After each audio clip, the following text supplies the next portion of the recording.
Pernah sadar gak kalau peta penerbangan dunia selalu kosong di atas wilayah ini? Padahal ini adalah jalur terpendek dari Eropa ke Asia. Namun, maskapai lebih memilih memutar ribuan kilometer karena alasan nyawa. Sebab rata-rata tinggi daratan di sini mencapai 4.500 meter.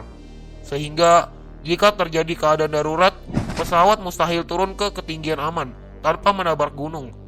Ditambah lagi suhu ekstrem di sini bisa membekukan bahan bakar jet dalam sekejap.